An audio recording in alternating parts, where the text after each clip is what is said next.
ओम सच्चिदानंद रूपाय विश्वोत्पत्त्यादिहेतवे तापत्रय विनाशाय गोविंदाय नमो नमः। कृष्णाय वासुदेवाय हरये परमात्मने प्रणताक्लेशनाशाय गोविंदाय नमो नमः। नमस्कार, स्वागत है आपका आचार्य वाणी में। मैं आचार्य डॉक्टर विक्रमादित्य आपके साथ हूँ। आज का विषय हमारा है मीन राशि वालों के लिए अगस्त के मध्यकाल में ग्रहों का खेल क्या रहने वाला है। ग्रहों का खेल ही है जो परिवर्तन की तरफ जाता है और वो उनके लिए तो परिवर्तन एक नियम के अनुसार चलता है, लेकिन हमारे जीवन में उस परिवर्तन का क्या धूप छांव का प्रभाव पड़ता है वो हमें सोचने की ज़रूरत है।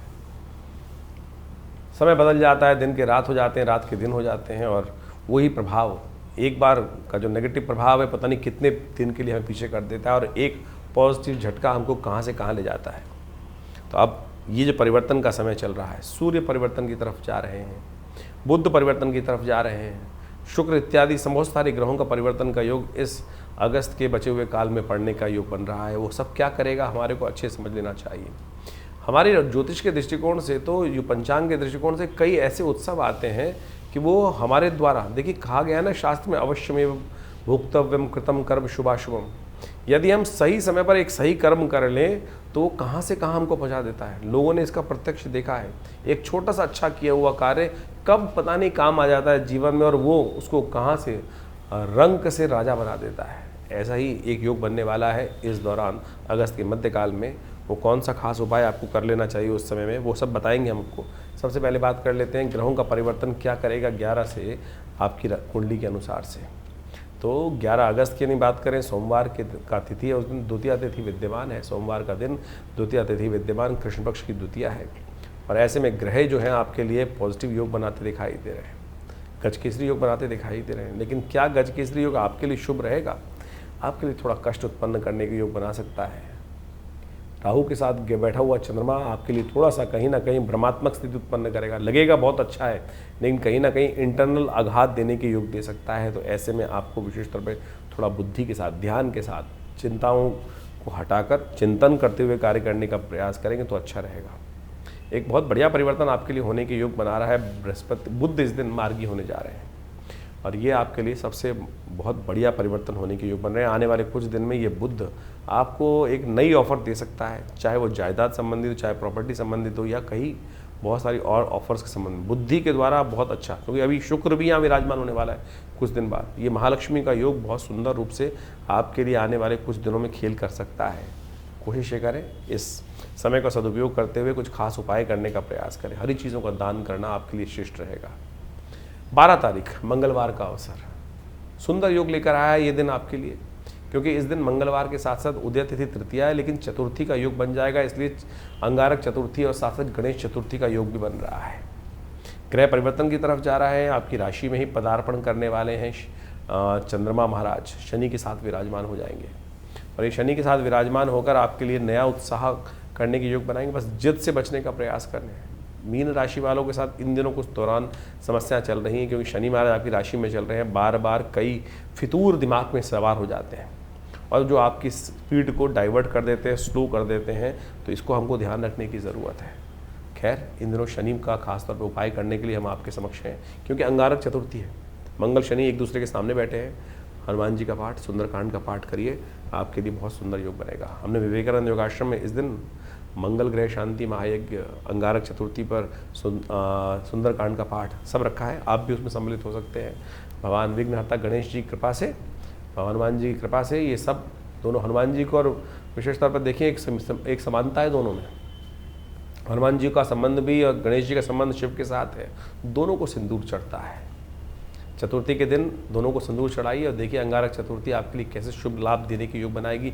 शनि भी अनुकूल होंगे और हनुमान जी कृपा से आपके और देवता चित्तन धरई हनुमत से ही सर्व सुख करई, इस बात का आपको ध्यान रखना चाहिए। ये आपका योग बड़ा सुंदर बनेगा आपके लिए। 13 तारीख बुधवार, चतुर्थी पंचमी का योग, पंचमी क्षय, नए कार्यों के लिए दिन अच्छा नहीं है, इस बात का ध्यान रखें।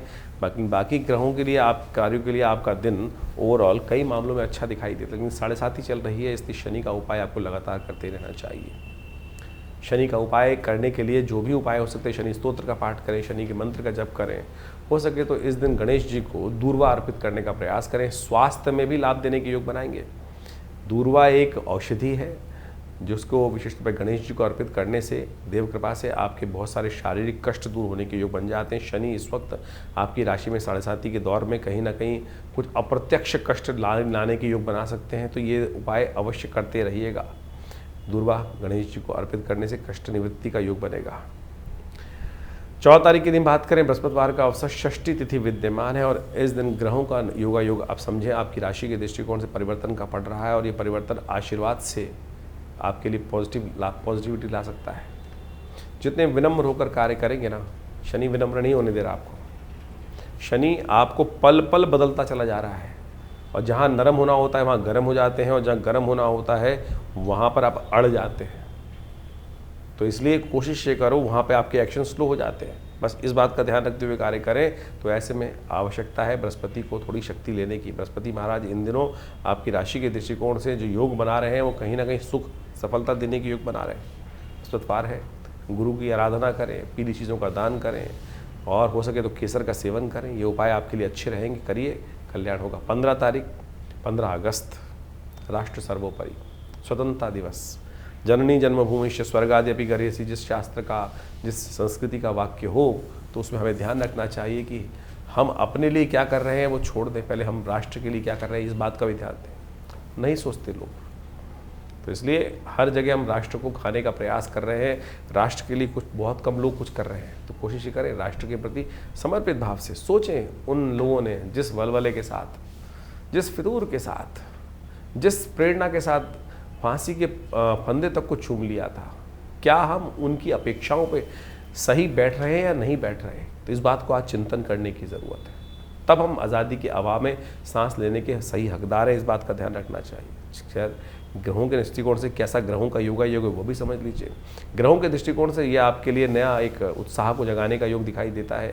थोड़ा स्वास्थ्य के मामले में ध्यान रखने की ज़रूरत है। चंद्रमा थोड़ा सा कहीं ना कहीं कष्ट में डाल सकता है ग्रहों का योग स्वास्थ्य के दृष्टिकोण से, तो इसलिए स्वास्थ्य का थोड़ा ध्यान रखते हुए कार्य करेंगे तो अच्छा रहेगा।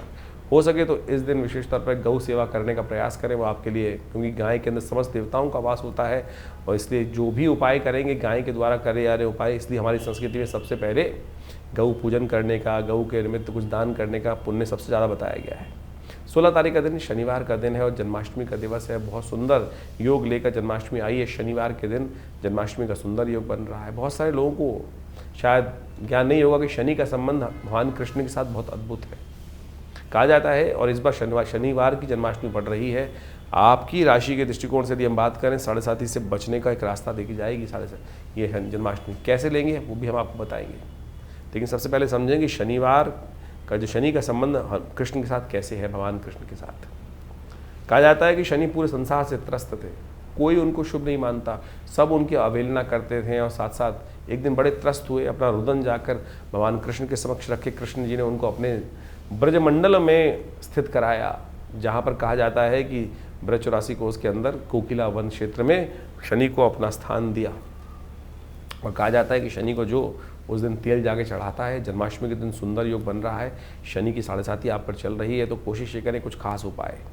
लेकिन जन्माष्टमी इस बार शुद्ध है। 16 अगस्त को इस बार जन्माष्टमी का सुंदर योग बन रहा है और जन्माष्टमी का योग ग्रहों के दृष्टिकोण से इस बार सबके लिए, स्मार्ट वैष्णव सब लोग शनिवार को कोई मतभेद नहीं रहेगा। आमतौर पे बहुत सारे मतानुसार कई बार मतभेद उत्पन्न हो जाते हैं कि हम इन हमारे आचार्यों के अनुसार से इस योग में माना जाए, इस योग में माना जाए।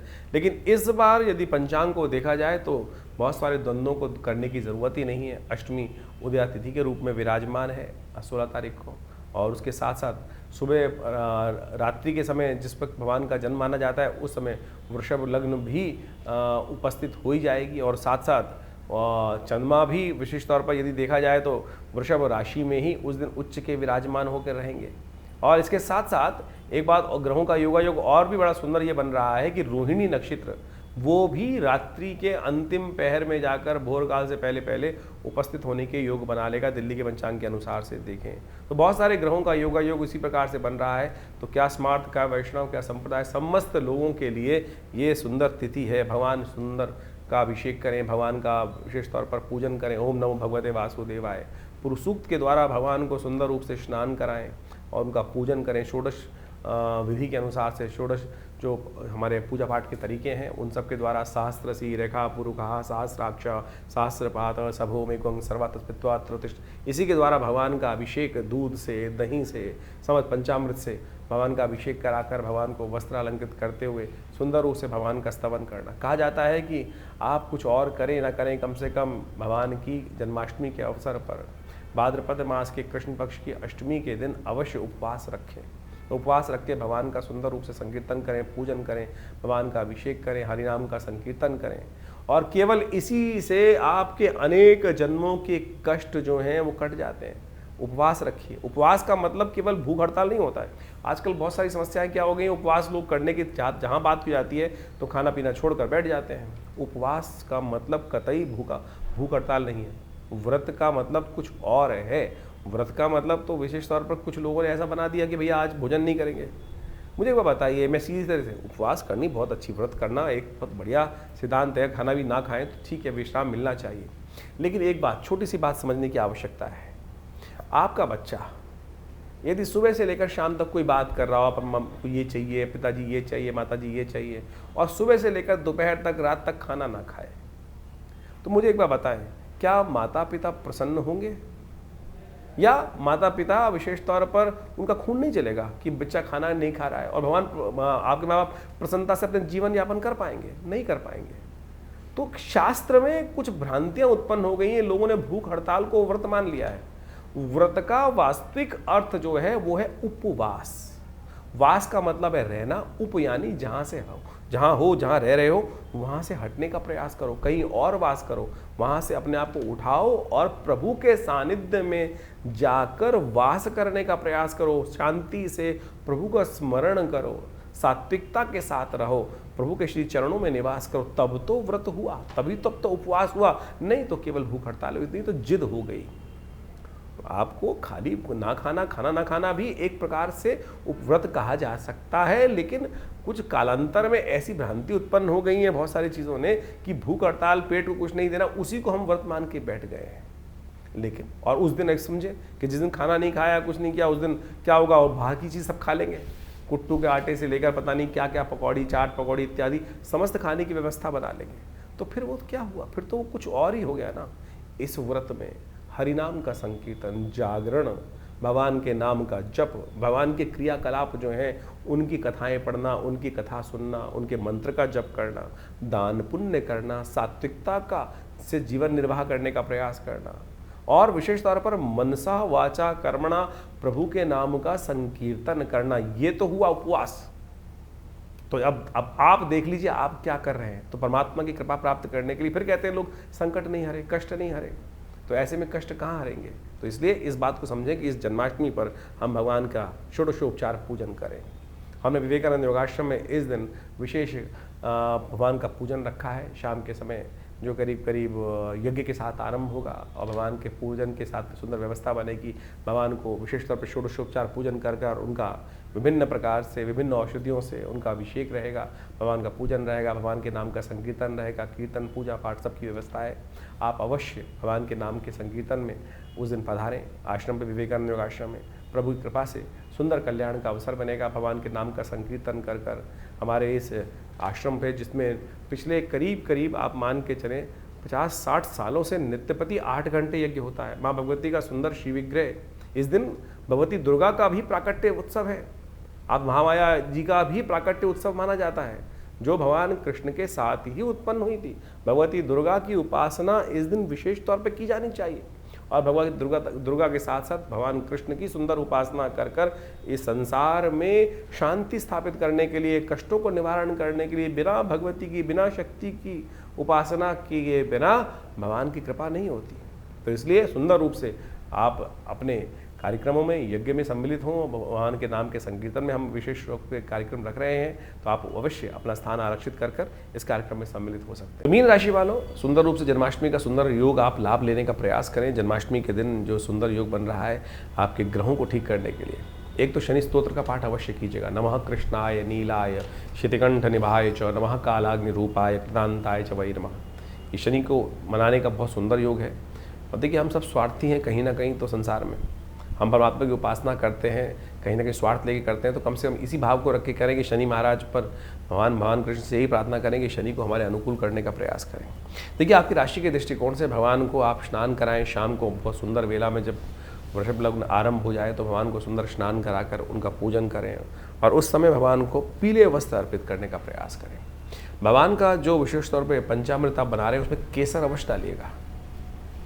कदली का फल भगवान को अर्पित करने का प्रयास करें और उनको पीले वस्त्र पहनाने के बाद मोर मुकुट उनके ऊपर लगा दें और कोशिश ये करें इस मोर मुकुट को अगले दिन प्रसाद स्वरूप में रखकर लेकर आप अवश्य जब भगवान को वस्त्र अगले दिन बदलें तो मोर मुकुट दूसरा लगा दीजिएगा। ये उतरा हुआ मोर मुकुट है, ये अपने पास अपने पर्स में अपने पास कहीं ना कहीं रख लीजिए।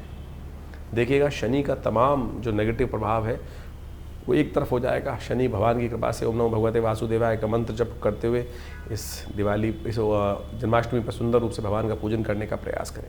प्रसाद में आपकी राशि के दृष्टिकोण से देखें, एक औषधि का विषय है विशेष तौर पर। 5 मगज से बनी हुई मिठाई, केसर युक्त मिठाई भगवान को भोग लगाएं और उसका प्रसाद ग्रहण करें।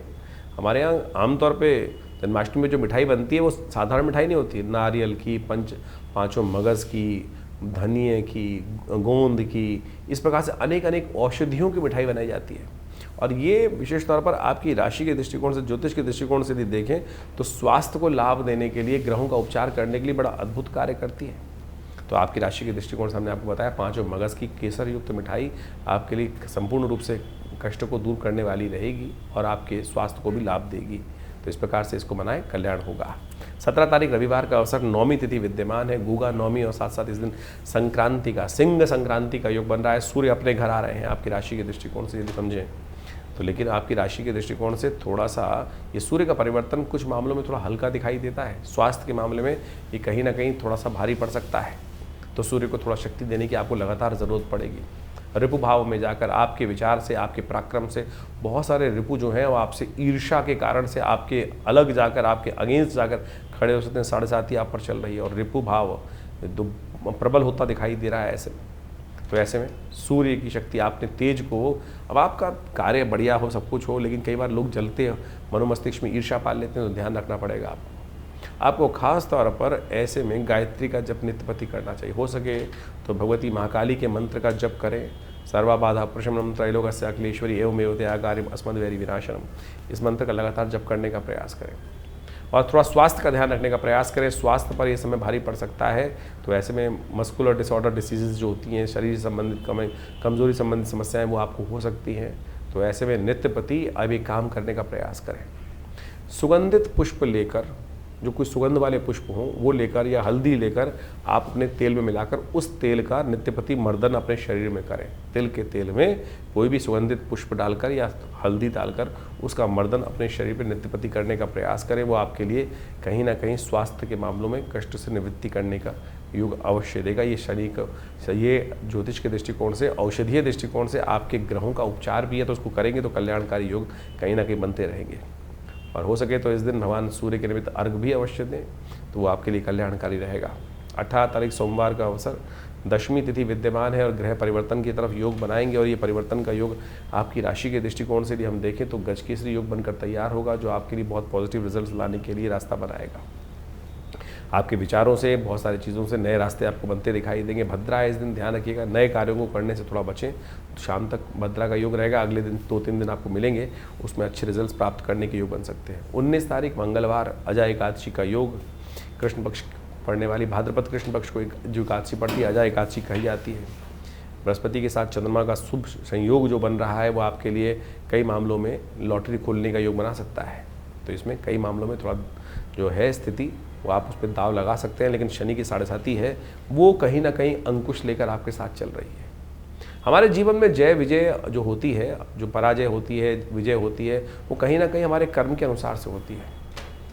हमारे बहुत सारे इस जन्म के कर्मों को तो हम सुधारने का प्रयास कर सकता है, लेकिन पूर्व अर्जित कर्मों को तो जो हो चुका उसको कैसे बदलोगे। लेकिन ये अजय एकादशी ऐसी अद्भुत तिथि है, अद्भुत योग लेकर आती है कि हम पूर्व में जो किए गए दुष्कर्म हैं उनसे हम निवृत्त हो सकते हैं।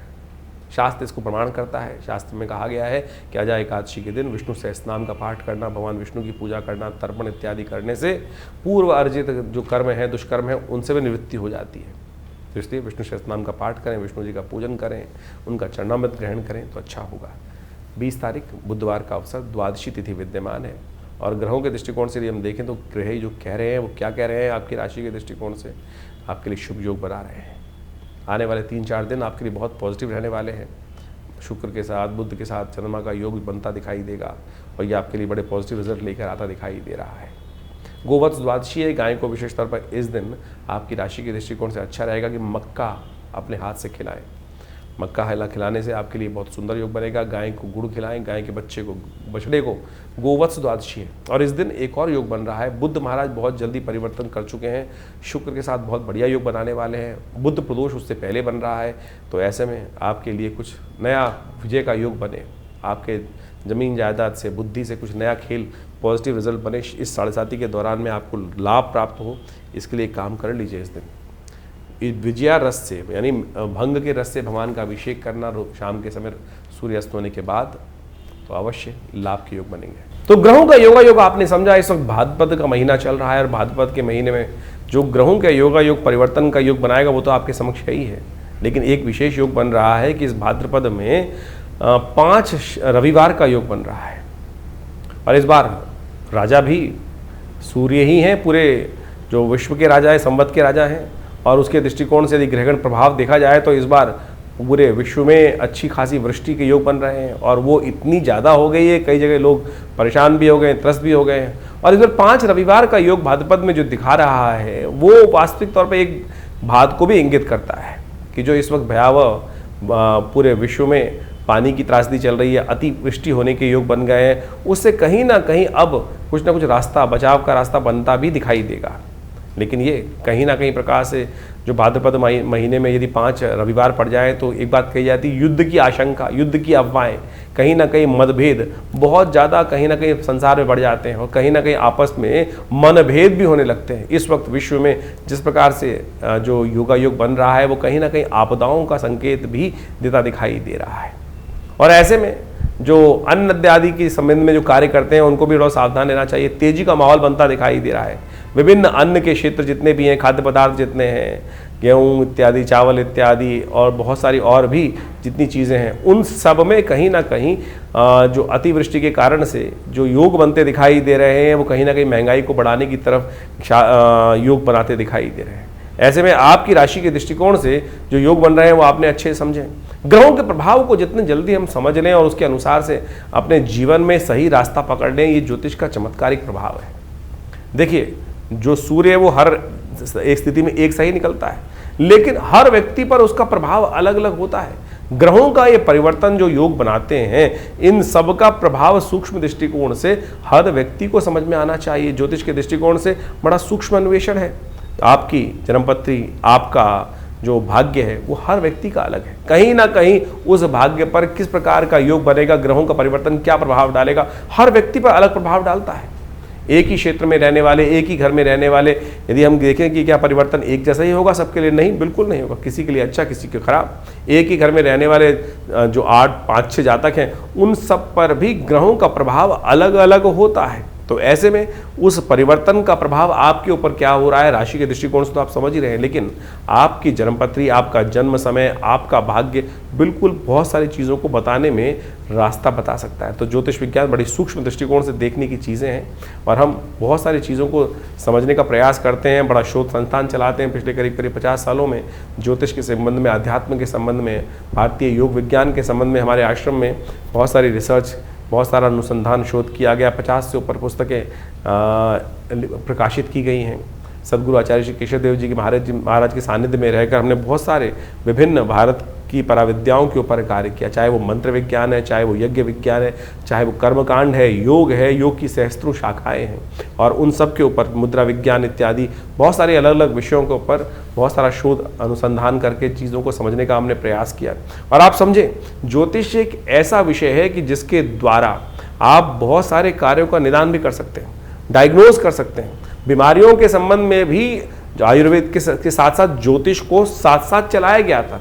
आज जो समाज में जो आयुर्वेद का या चिकित्सा विज्ञान का भाव है, वहाँ ज्योतिष के एक पार्ट को निग्लेक्ट कर दिया गया है। अरे ज्योतिष पूरी तरह से डायग्नोज पर ही है, आपके ग्रह बदले और वो कहीं ना कहीं कौन सा रोग उत्पन्न करेंगे, किस प्रकार से बीमारी का रास्ता बनाएंगे, ये भी ज्योतिष के अंदर बहुत अच्छे से, अगर समय खराब चल रहा है, किस प्रकार से कौन से मंत्र को जप कर कर, कौन सी मुद्रा का प्रयोग करके, कौन सी औषधि कब आपके लिए अच्छी अनुरूप रहेगी, कौन सी औषधि कब कार्य नहीं करेगी, ये भी ज्योतिष विज्ञान के माध्यम से आप बहुत अच्छे से समझ सकते हैं, कार्यों को कर सकते हैं। हमने इसके ऊपर बहुत अच्छे से चीज़ों को समझने का प्रयास किया। बहुत सारी चीज़ें हम समय समय पर आपके बहुत सारे अपने इन कार्यक्रमों के माध्यम से आपके समक्ष रखते भी आए हैं।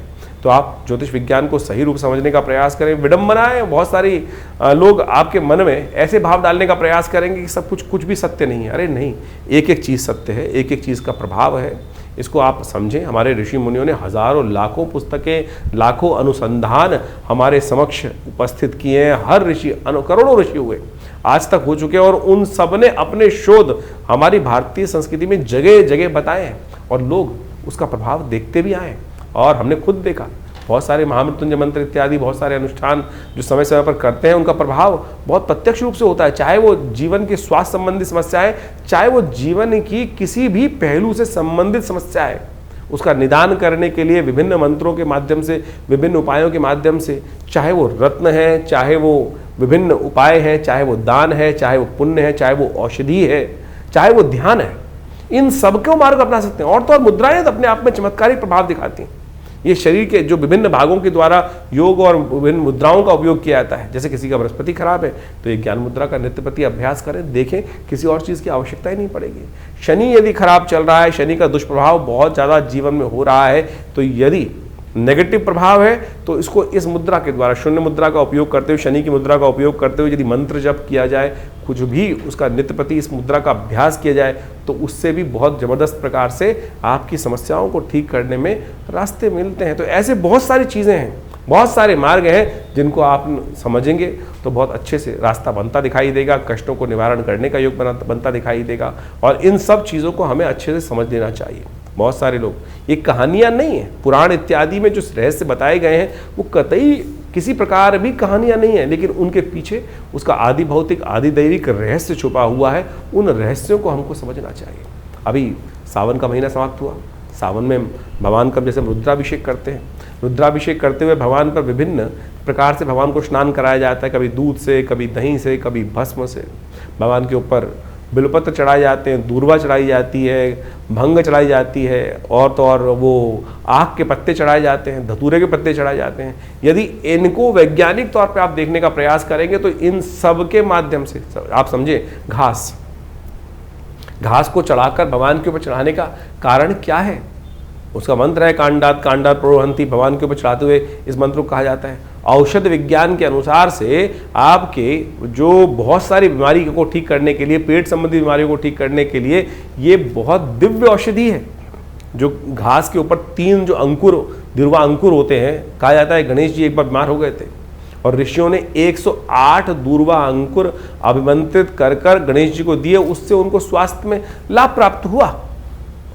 इसी प्रकार से विभिन्न जो चीज़ें हमारे क्रियाकलाप कर्मकांड के सिद्धांत से भारतीय संस्कृति में बताई गई हैं, पुराण इत्यादि में चीज़ों में बताए गए हैं, वो सब के सब क्रियाकलाप बहुत रहस्यपूर्ण है, परम वैज्ञानिक है। औषधीय दृष्टिकोण से भी उसको अच्छे से समझा जा सकता है। तो आप इन सब को समझें। हम समय समय पर आपकी राशि के दृष्टिकोण से बहुत सारी चीज़ें बताते हैं, लेकिन जन्मपत्री भी उसका बहुत विशद विषय है और वृहद विषय है। साथ साथ आपके हाथ की रेखाएं, मस्तिष्क की रेखाएं, और ये सब का सब शरीर की जो विभिन्न आकृति विज्ञान है, वो ज्योतिष के अनुसार, समुद्र शास्त्र के माध्यम से इन सब रहस्यों को अच्छे से समझकर हम जीवन में उत्थान की तरफ आगे चलें। और भारतीय संस्कृति परम बहुत सुंदर रूप से उपस्थित किए गए इन सब रहस्यों को, तो आप यदि इन सब चीज़ों को समझेंगे तो बहुत बढ़िया आपके लिए बहुत सारे विषयों को अच्छे से हम बताएंगे। आश्रम से द्वारा जो प्रकाशित पुस्तकें हैं वो आप हमारी वेबसाइट पे जाके देख सकते हैं। mudrasforhealing.com वेबसाइट है हमारी, acharyavickramaditya.com वेबसाइट है हमारी, vivekanandnaturecure.com ये भी हमारे आश्रम की ही वेबसाइट है। और यहाँ पर हमारे आश्रम की समस्त गतिविधियों को समय समय पर हम बताते रहते हैं। बहुत सारे विभिन्न कार्यक्रम आश्रम पे समय समय पर चलते रहते हैं। और इन सब विषयों को आप अच्छे से समझकर और इन सब से आश्रम से जुड़ें। और स्वागत है आप सबका। हमारे यहाँ जो नित्य प्रति कार्यक्रम होते ही हैं, रविवार को विशेष कार्यक्रम में, यज्ञ में आप सब लोग सम्मिलित हो सकते हैं। सुबह 8 बजे से लेकर करीब करीब 10 साढ़े 10 बजे तक भंडारे के साथ बड़ा यज्ञ और स्वाध्याय इत्यादि का कार्यक्रम चलता है हर रविवार को। और आप सब अपने विषयों को लेकर आश्रम पे उपस्थित होंगे तो हम अवश्य जो भी भगवान की कृपा से रास्ता बनेगा अवश्य आपके साथ बनाएंगे। जीवन में कल्याण का मार्ग प्रशस्त हो, आप सबको आशीर्वाद, कल्याण हो, भगवान का कृपा आपके साथ हमेशा बनी रहे।